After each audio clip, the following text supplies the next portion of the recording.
Cruising at 30,000 feet, a simple breath of air became a matter of life and death for 14-year-old Naomi.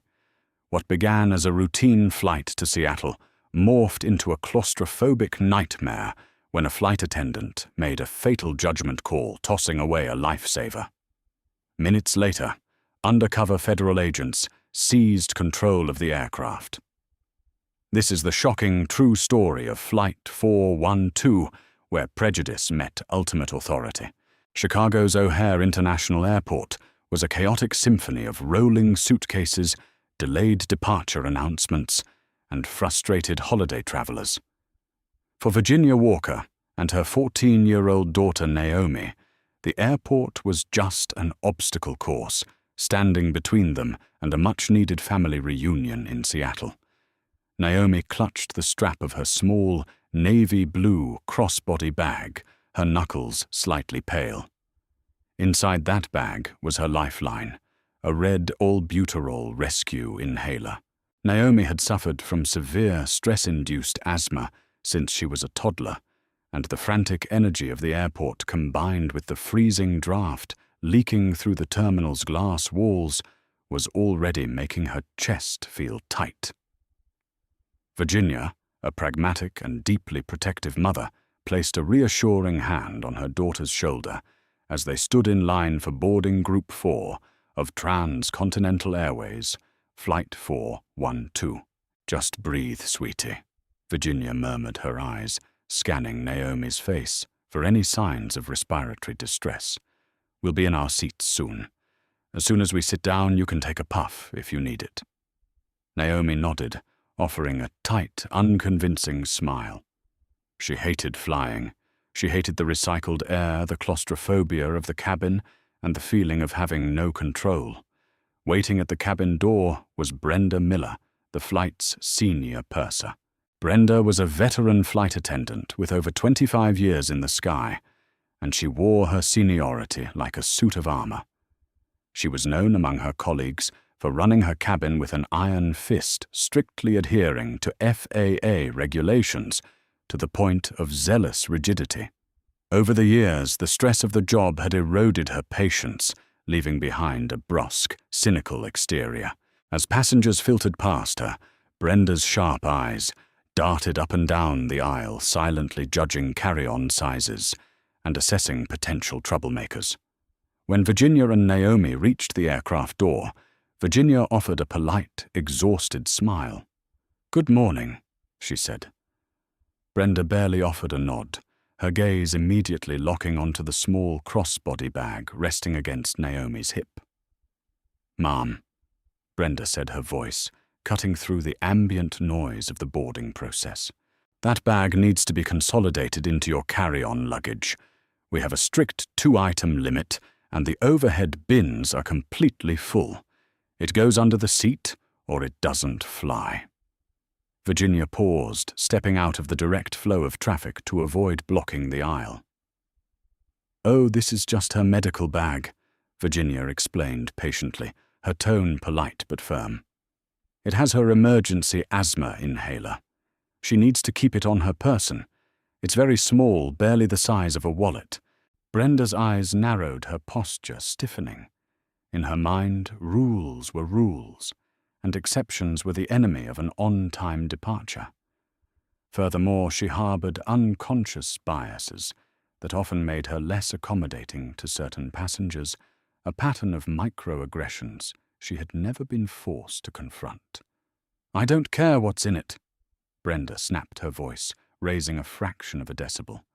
Federal regulations dictate that all loose items must be stowed for taxi takeoff and landing. You cannot have a bag strapped to your chest. Take it off and put it under the seat in front of you. "I understand the regulations," Virginia countered, maintaining her composure despite the sudden spike in her own heart rate. "But medical devices are exempt from the standard carry-on limits. If she has an attack during takeoff, she needs immediate access to it. If you are telling me your daughter is not fit to fly, I can have the captain return us to the gate, and you can be rebooked on a later flight." Brenda threatened, her tone laced with icy condescension. Are you refusing to comply with crew member instructions? The threat hung heavily in the dry cabin air. Passengers behind them were beginning to murmur, shifting their weight and craning their necks to see what was causing the hold-up. Virginia felt the familiar heavy weight of being publicly scrutinized and unfairly targeted. She knew how these situations escalated, and she knew that as a black woman advocating for her child, the benefit of the doubt would not be given to her by the authorities.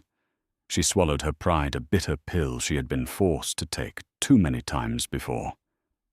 "No," Virginia said quietly. "We are complying. Let's go, Naomi." They shuffled down the narrow aisle, 2 seats, 17A and 17B. Naomi, visibly shaken by the confrontation, slid into the window seat. Virginia took the middle. Following Brenda's harsh directive, Virginia unclipped the crossbody bag from Naomi. "I'm just going to put it right here," Virginia whispered, tucking the bag directly under the seat in front of Naomi, leaving the zipper open so the bright red plastic of the inhaler was visible and easily reachable. "I don't like her," Naomi whispered, her chest rising and falling a bit too rapidly. "Just ignore her, baby," Virginia soothed, rubbing her daughter's arm. "We'll be in the air soon. Just try to relax your shoulders." Up at the front, the heavy cabin door was sealed shut with a mechanical thud. The engines whined as they spooled up, vibrating through the floorboards. The captain's voice crackled over the intercom, announcing their departure and instructing the flight attendants to prepare the cabin for cross-check. The seatbelt sign illuminated with a sharp ding. As the plane began its slow, lumbering taxi toward the runway, Brenda marched down the aisle for her final safety check. She slammed overhead bins shut with unnecessary force, checking seatbelts and tray tables. When she reached row 17, she stopped. Her eyes darted down to the space beneath the seat in front of Naomi. Because Naomi's legs were slightly extended, her foot had inadvertently nudged the small navy bag forward, pushing it a few inches out of its designated boundary. Brenda's jaw tightened. She saw this not as a simple accident, but as a direct challenge to her authority. The aircraft turned onto the active runway, the massive jet engines roaring as the pilots applied thrust. The sudden acceleration pushed the passengers back into their seats. The cabin was mostly quiet, save for the mechanical hum and the rushing of wind over the fuselage. Naomi's breathing grew shallow. The confrontation at the boarding door had spiked her adrenaline, and now the changing cabin pressure and the dry, recycled air were wreaking havoc on her sensitive airways. A dry, rattling cough escaped her lips. It was a small sound at first, but it quickly escalated into a violent, chest-heaving spasm. Virginia immediately unbuckled her own seatbelt, ignoring the illuminated sign above them, and leaned down to grab the small navy bag containing the inhaler. But before her fingers could graze the nylon fabric, a shadow fell over them. Brenda, who had taken her jump seat at the rear of the cabin, had unbuckled the moment she heard the commotion, defying safety protocols to enforce her own brand of discipline. She marched up the inclined aisle, balancing flawlessly, despite the steep angle of the plane's ascent. "What are you doing?" Brenda demanded, her voice cutting through the noise of the ascending aircraft. "The seatbelt sign is on. You must remain seated with your belt fastened." "She's having an asthma attack," Virginia said, frantically, her fingers finally closing around the red plastic inhaler. She pulled it out of the bag and moved to hand it to Naomi, who was now wheezing audibly, her hands clutching her throat. Before Virginia could pass the medication to her daughter, Brenda lunged forward. With a swift, aggressive motion, the flight attendant snatched the red inhaler directly out of Virginia's hand. "Hey!" Virginia shouted, shock temporarily overriding her panic. "Give that back. She needs that right now." "I told you during boarding that loose items are a safety hazard," Brenda shouted back, her face flushed with misplaced righteous indignation. "You deliberately disobeyed a direct crew order by pulling this out during our initial climb. This is a projectile hazard." "It's an inhaler, you maniac," Virginia screamed, abandoning all pretense of politeness. "Look at her. She can't breathe." Naomi was leaning forward against the window, her eyes wide with terror. The wheezing had turned into a terrifying, high-pitched whistle. Every attempt to pull air into her lungs sounded like she was breathing through a crushed cocktail straw. Her fingernails dug into the armrests. "She's having a panic attack because you are working her up," Brenda stated, coldly, utterly devoid of medical expertise or empathy. "I am confiscating this until we reach a safe cruising altitude. The captain has not turned off the sterile cockpit light. I will not have loose plastic items flying around the cabin if we hit wake turbulence." What happened next defied all logic and human decency. Brenda, seemingly wanting to prove a point about ultimate authority in her cabin, turned on her heel. She marched 3 rows down, opened an overhead storage bin that she knew contained crew equipment, violently tossed the red inhaler inside, and slammed the heavy plastic door shut until it clicked and locked. She then turned back to Virginia, pointing a stiff finger. "If you unbuckle your seatbelt again, I will have law enforcement waiting for you at the gate in Seattle. Now sit down and calm your daughter down." Brenda turned and headed back to her jump seat, leaving a stunned, horrified silence in her wake, broken only by the agonizing sound of a young girl suffocating in plain sight.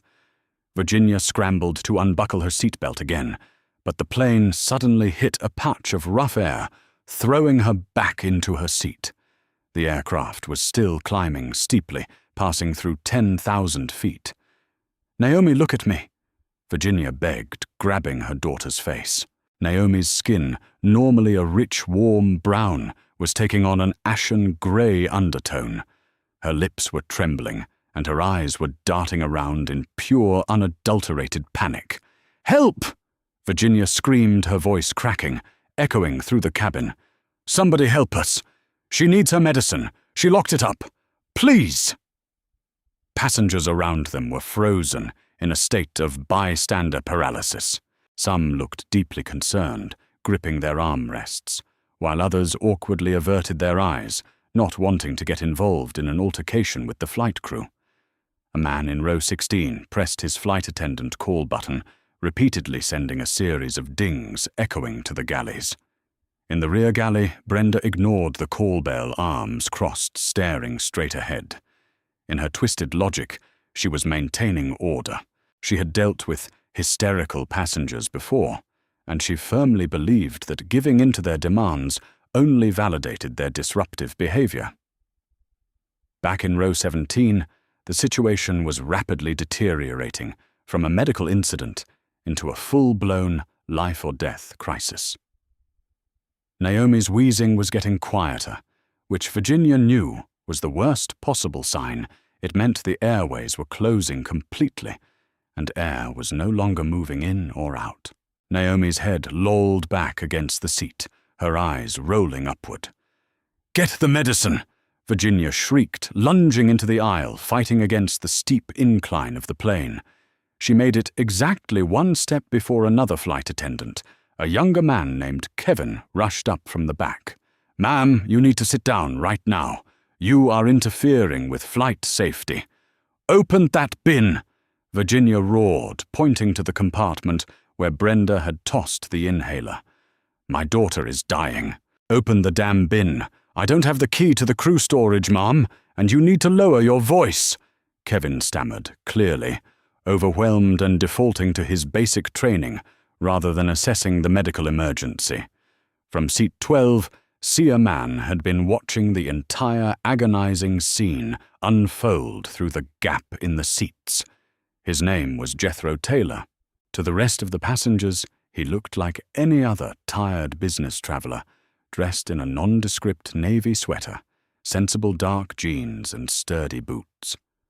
But Jethro was not a civilian. He was a Federal Air Marshal, highly trained in threat assessment, crisis management, and emergency medical protocols. Jethro's internal alarm bells had been ringing since the initial altercation over the bag. He had watched Brenda's aggressive confiscation of the inhaler with a mixture of disbelief and mounting anger. When Virginia screamed, and he saw the younger flight attendant blocking her path rather than helping the suffocating child, Jethro knew the situation had crossed the line from poor customer service to a critical emergency. He glanced across the aisle to seat 12D, where his partner, Arthur Campbell, sat. Arthur, a burly man with sharp eyes, gave a single, almost imperceptible nod. The silent communication was clear. "We have a rogue crew member endangering a passenger. Time to step in." Jethro unbuckled his seatbelt and stood up. The seatbelt sign was still illuminated, and the plane was still ascending, but Jethro moved with a balanced, practiced grace that defied the turbulence. "Sir, sit down," Kevin, the young flight attendant, yelled, his voice cracking as he saw another passenger rising. Jethro ignored him, striding deliberately down the aisle until he reached row 17. He looked past Virginia and immediately assessed Naomi. The girl's lips had turned a terrifying shade of cyanotic blue. She was experiencing severe hypoxemia. Her chest was no longer rising and falling. Her intercostal muscles were pulling violently inwards in a desperate, failing attempt to create negative pressure in her lungs. She was seconds away from losing consciousness, which would swiftly be followed by respiratory arrest. "I need that bin open right now," Jethro said. His voice wasn't raised, but it carried an undeniable bone-chilling authority that commanded the immediate attention of everyone within earshot. "Sir, I told her that's a locked crew bin and you need to take your seat," Kevin repeated, stepping into the aisle to physically block Jethro's path. At that moment, Brenda, furious that her cabin was devolving into chaos, marched up the aisle from the rear. "What is going on here?" she demanded, glaring at Jethro. "Sir, you are in direct violation of federal law. If you do not return to your seat this instant, we will land this plane, and you will be arrested for interfering with a flight crew." Jethro slowly turned his head to look at Brenda. The cold fury in his eyes made the veteran flight attendant involuntarily take a half step back. "You," Jethro said, his voice dropping to a dangerous baritone, "have confiscated a life-saving medical device from a child who is currently going into respiratory failure. You are going to open that bin, and you are going to do it in the next 5 seconds. I am the senior purser on this flight." Brenda shrieked her authority, unraveling in the face of Jethro's unyielding presence. "You do not give me orders. I am contacting the flight deck to declare a level 2 threat." Kevin blocked the aisle. Brenda reached for the nearest intercom phone, mounted on the cabin wall, her hands shaking with rage. Jethro didn't hesitate. He reached into the inner breast pocket of his sweater and withdrew a leather wallet. With a swift flick of his wrist, he flipped it open, revealing a heavy, gleaming silver badge and federal credentials. "Jethro Taylor, United States Federal Air Marshal." He stated, his voice ringing out clearly over the engine noise. The entire cabin seemed to gasp in unison. "I am officially taking control of this cabin under federal emergency authority. You are no longer in charge." Brenda froze the intercom phone, hovering inches from her ear. The color drained from her face as she stared at the federal badge. Her mind, rigidly programmed to demand compliance, completely short-circuited when faced with an authority that absolutely superseded her own. "Arthur," Jethro called out without taking his eyes off Brenda. Arthur Campbell was already on his feet, moving with surprising speed for a man of his size. He positioned himself between the cockpit door and the rest of the cabin, securing the perimeter, his hand resting casually but purposefully near his waistline. "I'll secure John. Do what you need to do." Jethro turned back to Brenda, who was still paralyzed, her mouth opening and closing like a landed fish. "The key to the crew bin," Jethro commanded, extending his open palm. "Now." I... Brenda stammered, her tough exterior entirely shattered. Give me the damn key, or I will break the bin open myself, and then I will arrest you for reckless endangerment," Jethro growled, taking a step closer, towering over her. Trembling uncontrollably, Brenda fumbled at the lanyard around her neck, unclipping a small set of master keys. She dropped them into Jethro's hand, as if they were burning coals. Jethro wasted no time. He moved to the overhead bin 3 rows down, jammed the key into the lock, and yanked the heavy plastic door upward. Inside, surrounded by emergency manuals and demo equipment, sat the small red plastic inhaler. He snatched it, turning back toward row 17. "Mom," Jethro said, his voice softening slightly, as he handed the inhaler directly to Virginia. "Administer the medication." Virginia grabbed the inhaler with shaking hands. She unspooled the cap, shook it violently, and pressed it to Naomi's blue lips. "Breathe, baby, breathe. Take it in," Virginia cried, pressing the canister down. A sharp hiss of aerosolized medicine shot into Naomi's mouth. For a terrifying 2 seconds, nothing happened. Naomi's eyes were completely rolled back, her body limp against the seatbelt. Then, a sudden violent gasp ripped through her throat. It sounded like a drowning victim breaking the surface of the water. Naomi convulsed, her chest heaving, as the albuterol finally reached her spasming bronchial tubes, forcing them open. She coughed a wet, rattling sound, and then sucked in a massive, ragged breath of air. "Again," Virginia said, tears streaming down her face as she administered a second puff. "Breathe, Naomi. Mommy's got you. You're safe." Slowly, agonizingly, the color began to return to Naomi's face. The harsh, whistling wheeze downgraded to a heavy, labored panting. She slumped against her mother, exhausted, terrified, but finally miraculously breathing. Jethro watched the girl stabilize, letting out a long, silent breath of his own. Then his expression hardened into granite.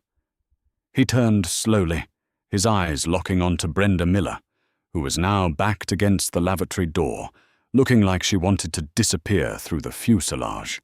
The immediate medical crisis was averted, but for the flight crew of Oceanic Airlines, Flight 412. The nightmare was just beginning. The Federal Air Marshals now had the aircraft, and a reckoning at 30,000 feet was about to commence. Tension thicker than the pressurized cabin air choked Flight 412. The immediate crisis of Naomi's blocked airways had passed, but the shockwave of what had just occurred left the passengers in a state of stunned disbelief. The only sounds were the steady drone of the jet engines and the ragged, exhausted breathing of the 14-year-old girl slumped against her mother. Jethro Taylor stood in the center of the aisle, a monument of federal authority. The silver badge in his hand caught the harsh fluorescent cabin lights, a stark reminder that the rules of engagement had irrevocably changed. He slipped the credentials back into his breast pocket and turned his full, piercing attention onto Brenda Miller. Brenda was plastered against the lavatory door, her pristine uniform suddenly looking disheveled. The smug, unyielding mask of the senior purser had completely melted away, replaced by the wide-eyed terror of a woman realizing she had just crossed a catastrophic line. "Step into the forward galley," Jethro commanded, his voice barely above a whisper, yet it cut through the silence like a scalpel. "Now." Brenda swallowed hard, her throat visibly bobbing. She cast a desperate glance at Kevin, the younger flight attendant, as if expecting him to come to her defense. Kevin, however, was actively pressing himself into the emergency exit row, looking absolutely horrified. He wanted no part of the fallout. Trembling, Brenda pushed herself off the door and stumbled toward the front of the aircraft. Arthur Campbell smoothly stepped out of the way to let her pass, then immediately closed the curtain behind her, isolating the galley from the passenger cabin. Jethro followed her in, leaving Arthur to stand guard at the curtain. His arms crossed his posture, radiating a silent warning to anyone who might think of intervening. Inside the cramped galley, the smell of brewing coffee clashed with the sharp tang of adrenaline. Jethro cornered Brenda against the stainless steel beverage carts. "Let me be absolutely clear about what is happening right now," Jethro said, leaning in. "You are officially relieved of your duties on this flight. You will not interact with another passenger. You will not touch another piece of equipment. You will sit on that jump seat, and you will not speak unless I ask you a direct question. Do you understand? You can't do this." Brenda stammered a weak flicker of her former defiance, attempting to spark. "I was enforcing FAA regulations. She had an unapproved item unsecured during a critical phase of flight. I am the purser. The captain is about to get a very unpleasant phone call." Jethro interrupted, his eyes narrowing into cold slits. "And let's talk about your enforcement. You confiscated a prescribed emergency medical device from a patient exhibiting active signs of respiratory distress. You locked it away, denying her access to life-saving medication, and you physically obstructed her mother from retrieving it. That is not enforcing a regulation, Ms. Miller. That is reckless endangerment. If that child's heart had stopped, we would be having this conversation while I placed you in flex cuffs for federal manslaughter." Brenda flinched violently at the word manslaughter. The reality of her actions crashed over her. She sank onto the rigid jump seat, her hands covering her face, a pathetic whimper escaping her lips. Outside the galley, Virginia was wiping a cold sweat from Naomi's forehead. The teenager's chest was rising and falling with better rhythm, but she was trembling like a leaf in a hurricane. Her skin was still pale, and a fine sheen of perspiration coated her face. "I'm okay, Mom," Naomi rasped, her voice scratching like sandpaper. "I can breathe. Just, my chest hurts." "I know, baby, I know," Virginia whispered, kissing the top of her daughter's head. The terror that had gripped Virginia's heart was slowly morphing into a white-hot, focused fury. She looked down at the red plastic inhaler, now securely clutched in her own hand. A woman had almost killed her daughter over a minor luggage technicality. The sheer malice of the act was incomprehensible. A sharp ding echoed through the cabin. The seatbelt sign flickered off, signaling that the aircraft had reached a safe cruising altitude above 10,000 feet. Immediately a chime sounded in the forward galley. The captain was calling the cabin on the interphone. Jethro picked up the red handset. "Flight deck, this is Federal Air Marshal, Jethro Taylor, badge number 84, -Alpha, -Tango. I am officially declaring a federal intervention in the cabin." There was a heavy pause on the other end of the line. When Captain Richard Mitchell spoke, his voice was tight with confusion. "Marshal Taylor, we had a sterile cockpit during ascent.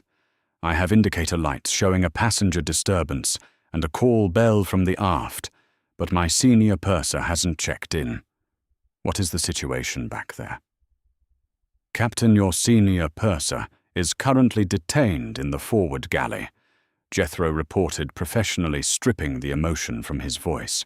She intentionally confiscated a rescue inhaler from a miner suffering a severe asthma attack during the climb, locked it in a crew bin, and refused to return it. The passenger went into severe respiratory failure.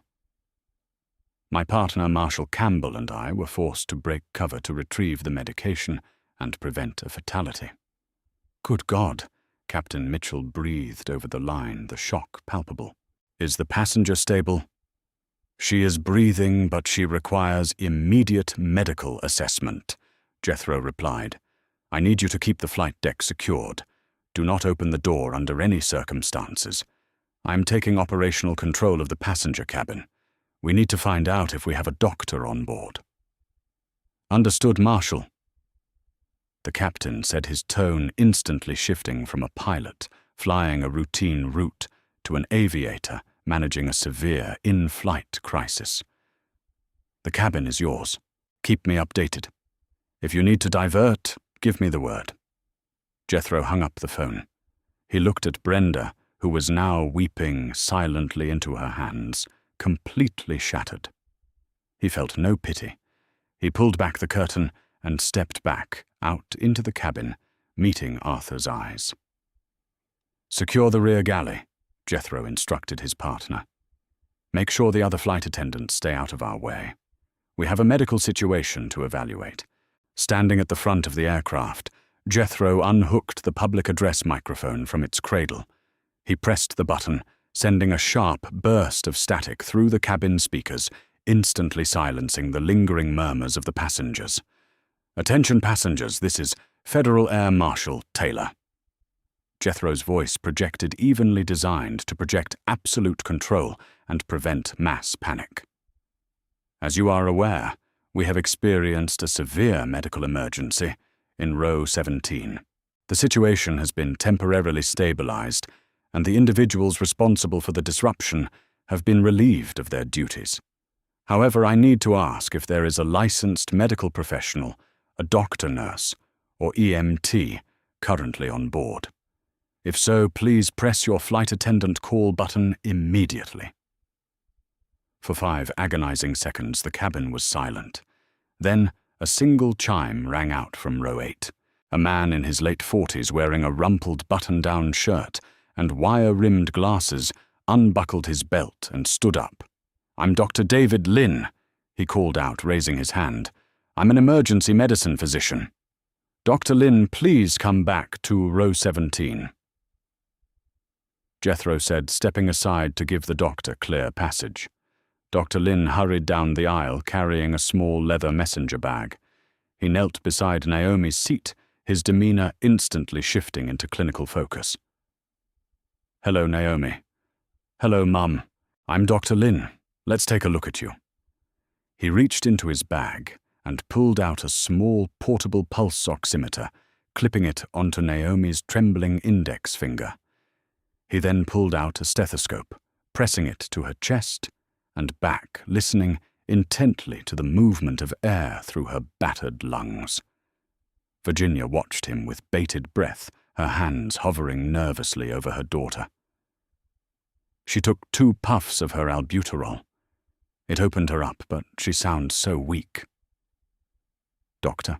Lynn frowned, adjusting his stethoscope. "She's moving air, but I'm hearing significant bilateral wheezing deep in the lower lobes. Her airways are highly inflamed." He checked the digital reading on the pulse oximeter. The red numbers flashed ominously. "Her oxygen saturation is hovering at 87%. That is dangerously low, even accounting for cabin altitude. Her heart rate is sitting at 140 beats per minute, extreme tachycardia." Jethro, hovering just behind Dr. Lynn, leaned in. "Doctor, what is the assessment? Can she make the 4-hour flight to Seattle?" Dr. Lynn shook his head firmly. "Absolutely not. The albuterol inhaler was a temporary bridge. It relaxed the smooth muscle tissue, preventing immediate asphyxiation, but the underlying inflammatory response is still raging. This was a severe traumatic asthma attack, exacerbated by extreme psychological stress. She is at very high risk for a secondary rebound attack within the next hour, and the inhaler might not be enough to stop it a second time. She needs continuous nebulizer treatments, intravenous corticosteroids, and high-flow oxygen. We don't have that equipment on this aircraft." Dr. Lynn looked up, meeting Jethro's eyes with grim certainty. "Marshal, this child needs a hospital. We need to land." Jethro didn't hesitate. He gave a sharp nod. "Understood." He strode quickly to the forward galley, picking up the interphone and hitting the emergency code for the flight deck. "Captain, this is Taylor," Jethro said the moment the line clicked open. "Medical assessment confirms a critical life-threatening condition. The passenger is hypoxic and at high risk of a secondary respiratory collapse. The doctor on board states we cannot make Seattle. I am officially requesting an immediate medical diversion." 4. "Copy that, Marshal." Captain Mitchell replied, his voice a calm anchor in the storm. We are currently over western Nebraska. The closest major hub equipped for heavy medical emergencies is Denver International. I am declaring a medical emergency with air traffic control right now. Secure the cabin. We are going to initiate a rapid descent. It's going to be a steep ride down. We'll be ready, Jethro confirmed. Within seconds, the plane suddenly banked hard to the left. The engine pitch changed drastically as the pilots pulled back the throttles, deploying the speed brakes.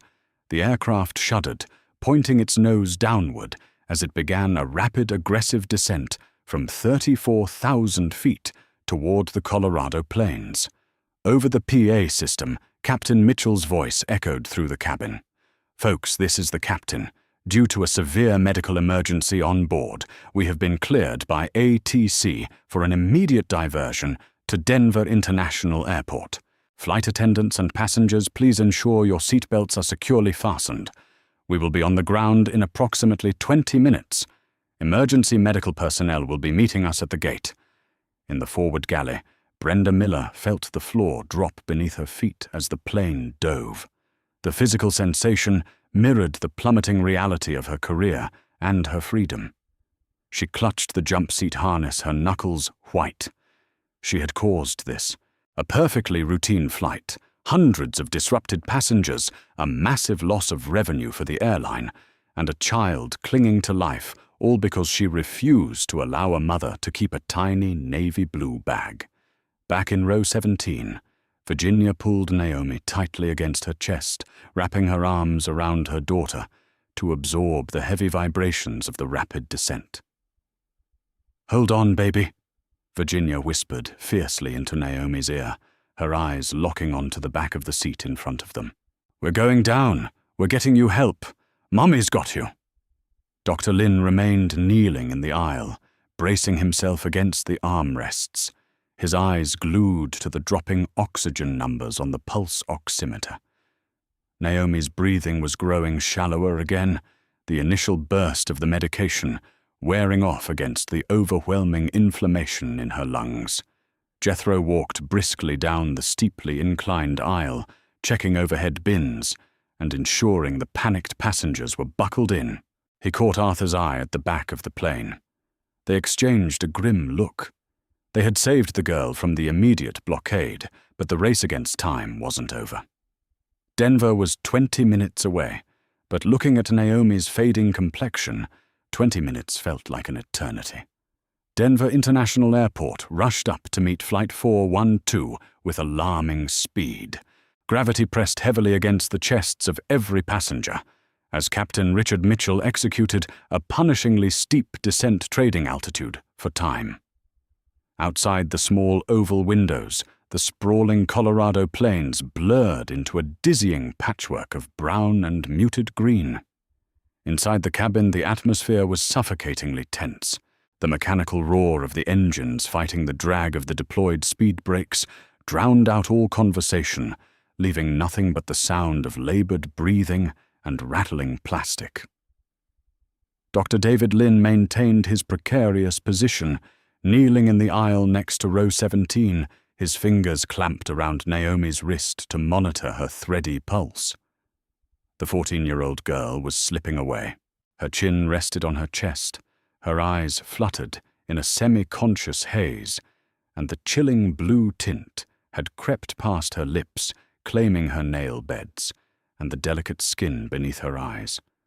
The single dose of albuterol retrieved by the Air Marshal had kept her from asphyxiating in the sky, but the severe systemic inflammation in her bronchial tubes was winning the war of attrition. Virginia Walker gripped her daughter's hand so tightly her own knuckles ached. She was praying silently, a continuous, desperate mantra repeating in her mind. She refused to look away from Naomi's face, terrified that if she blinked, the fragile thread tethering her daughter to life would snap. Tires slammed onto the concrete runway with a violent, bone-rattling jolt. The entire fuselage shuddered violently as Captain Mitchell engaged maximum reverse thrust and slammed on the heavy carbon brakes. Passengers were thrown forward against their lap belts, Luggage shifted ominously in the overhead bins, and the smell of scorching rubber instantly infiltrated the cabin's ventilation system. The massive jetliner decelerated with terrifying force, ignoring the taxiways and screaming to a halt directly on an active runway apron, surrounded by a waiting armada of flashing red and blue lights. Engines spooled down to a low whine. Before the aircraft had even fully settled on its struts, Jethro Taylor was moving. "Arthur, pop the forward left door. Blow the slide if the jet bridge isn't moving fast enough." Jethro barked his voice, slicing through the groans of the shaken passengers.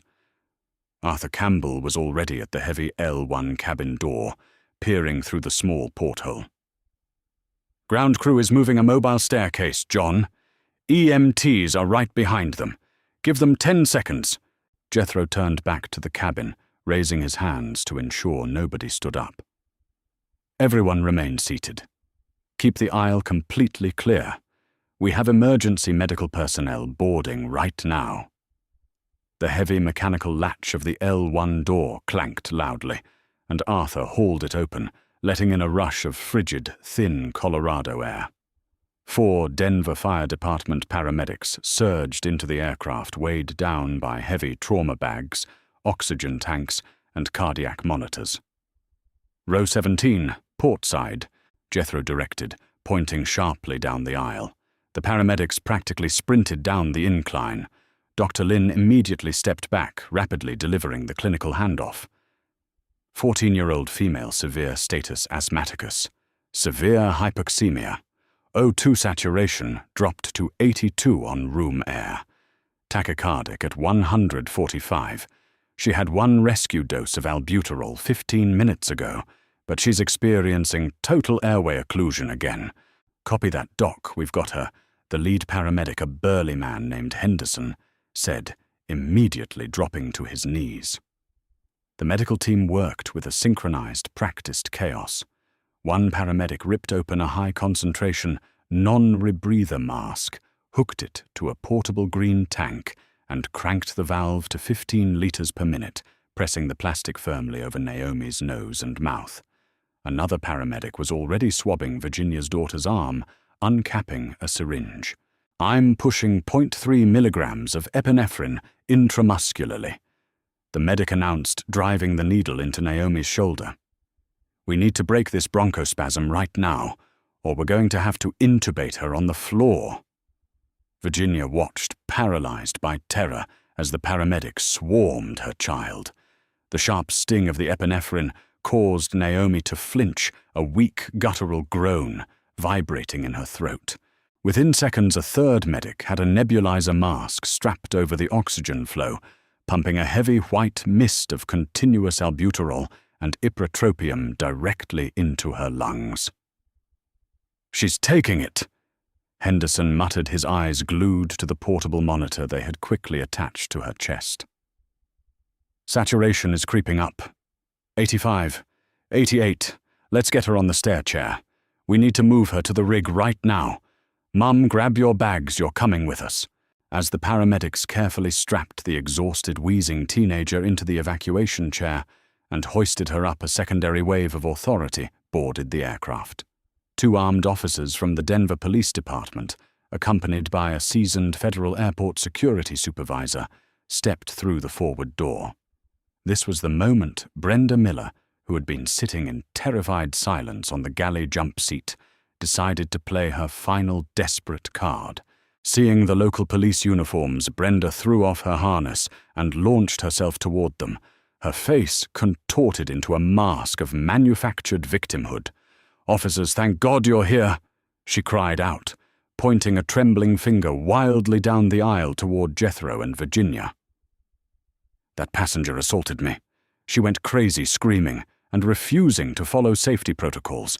And that man, he claims to be a federal agent, but he physically threatened me and stole my keys. He hijacked my cabin." The 2 local police officers paused, their hands instinctively dropping toward their utility belts. The situation was chaotic, and Brenda, wearing the uniform of a senior flight crew member, presented a veneer of corporate authority. "Whoa, "Hold on, ma'am," the lead officer, a younger man named Davis, said, looking past her toward Jethro. "Sir, keep your hands where I can see them." Jethro Taylor did not flinch. He did not raise his voice. He simply walked slowly and deliberately up the aisle toward the forward galley, stopping exactly 3 feet from Officer Davis. He reached into his breast pocket with agonizing slowness, extracting his open leather wallet, and held the silver star and Federal ID directly in front of the local officer's eyes. "Federal Air Marshal Jethro Taylor," he stated, his voice a glacier of absolute authority. "I am the ranking federal law enforcement officer on this aircraft. This crime scene is under federal jurisdiction." Officer Davis immediately relaxed his posture, stepping back and nodding deferentially. "Understood, Marshal. What's the situation?" Brenda's face drained of the last remaining drop of color. Her desperate lie had evaporated upon contact with reality. She backed up against the galley counter, her breathing hitching in panic. "This woman," Jethro said, turning his head slowly to look at Brenda, his eyes devoid of any sympathy, "is the senior purser, Brenda Miller. She intentionally confiscated a prescribed rescue inhaler from a minor during a life-threatening medical emergency.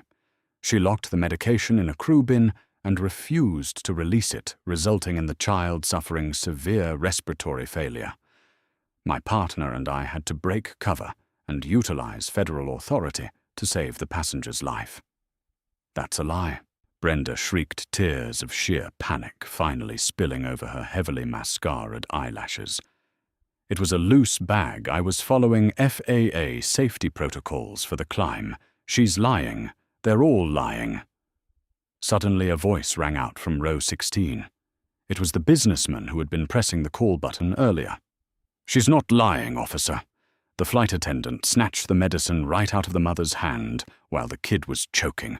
"We all saw it." Another passenger, an elderly woman in row 15, stood up, her voice trembling with righteous anger. "She locked it up. The mother was begging her and she just locked it up and walked away. It was the most evil thing I've ever seen."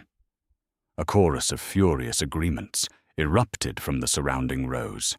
Dozens of passengers who had been too shocked or intimidated to intervene earlier were now finding their voices validating Jethro's account and sealing Brenda's fate.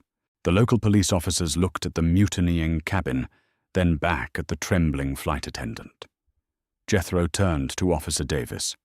"Officer, I am placing Brenda Miller under federal arrest for reckless endangerment, interference with a medical emergency, and willful deprivation of civil rights under the color of authority.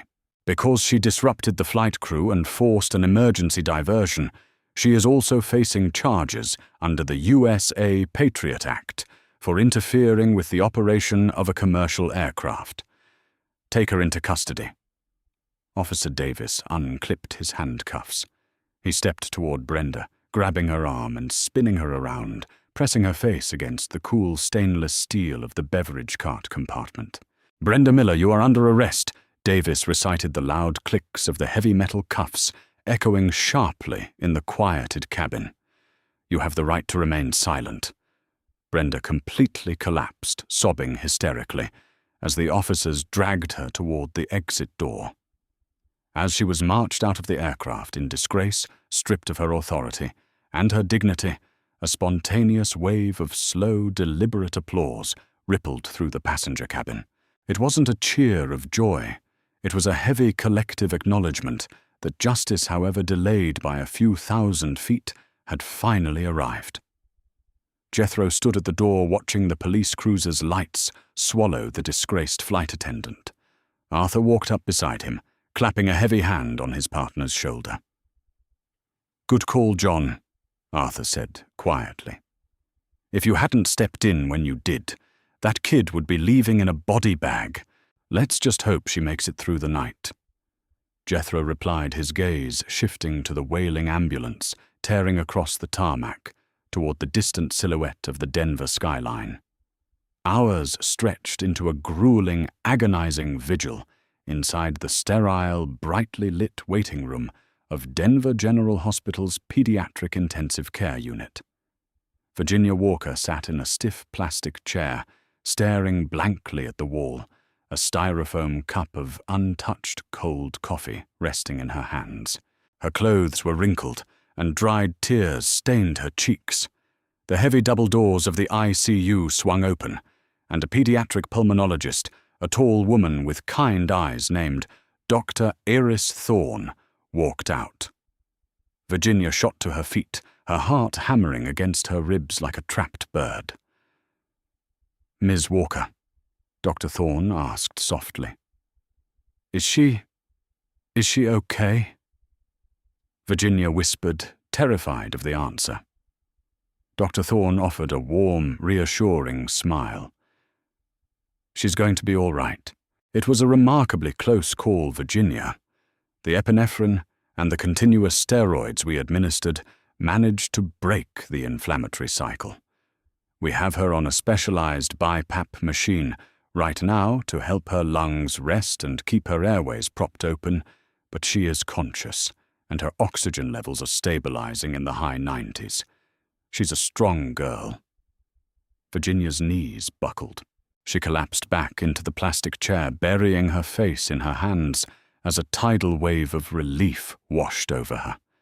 She sobbed long, shuddering gasps of pure, unadulterated gratitude. The nightmare was finally ending. "Can I see her?" Virginia asked, wiping her face with the back of her sleeve. "Of course," Dr. Thorne said gently. "She's exhausted and she can't speak much right now because of the mask, but she needs her mother." Walking into the ICU room, Virginia saw Naomi lying in the center of a large mechanical bed. Wires and tubes spider-webbed across her chest, and a large clear plastic mask covered her nose and mouth, hissing rhythmically with each pressurized breath. But when Naomi saw her mother, her brown eyes brightened, and she weakly lifted a hand. Virginia rushed to the bedside, pressing her forehead gently against Naomi's arm, careful not to dislodge any IV lines. "I'm here, baby," Virginia cried softly. "I'm right here. You're safe now. Nobody is ever going to hurt you again." While Naomi healed in the quiet sanctuary of the hospital, a massive legal and public relations firestorm was erupting across the country. The incident on Flight 412 did not remain a secret. Several passengers had managed to record the chaotic aftermath and Brenda's arrest on their smartphones. By the next morning, the footage was leading every major national news broadcast. The public was outraged. The sheer cruelty of a flight attendant locking away a child's life-saving medicine over a petty baggage dispute struck a nerve across the globe. Transcontinental Airways found itself in the center of an unmitigated disaster. Their stock plummeted by 8% in a single day. The CEO was forced to issue a frantic, deeply apologetic televised statement promising a top-to-bottom overhaul of their training protocols and an immediate unconditional payout to cover all of Naomi's medical expenses and the family's distress. But the airline's internal investigation revealed an even darker truth. Brenda Miller's personnel file was littered with prior complaints. For years, she had exhibited a pattern of discriminatory behavior, targeting minorities and single mothers with excessive scrutiny and rigid, punitive enforcement of minor rules. The airline had continuously swept these microaggressions under the rug, prioritizing her seniority over passenger safety. Now that negligence had caught up to them in the most spectacular fashion. 3 days later, Naomi was finally downgraded from the ICU to a regular recovery room. She was sitting up in bed, the heavy mask replaced by a simple nasal cannula, eating a cup of red Jell-O. Virginia was sitting beside her reading a magazine when a soft knock came at the door. The door pushed open, and Jethro Taylor walked in. He was out of his tactical gear, dressed in a sharp civilian suit, carrying a small, brightly wrapped gift bag. Virginia gasped, immediately standing up. She hadn't seen the man who saved her daughter's life since they were pulled off the plane, Marshal Taylor. She breathed, her eyes filling with tears again. "Just Jethro, ma'am." He smiled warmly, stepping into the room. He looked at Naomi, his stern, federal demeanor completely vanishing, replaced by genuine paternal relief. "Look at you. You look a whole lot better than the last time I saw you." Naomi offered a shy, genuine smile. "Thank you for getting my medicine back. You saved my life."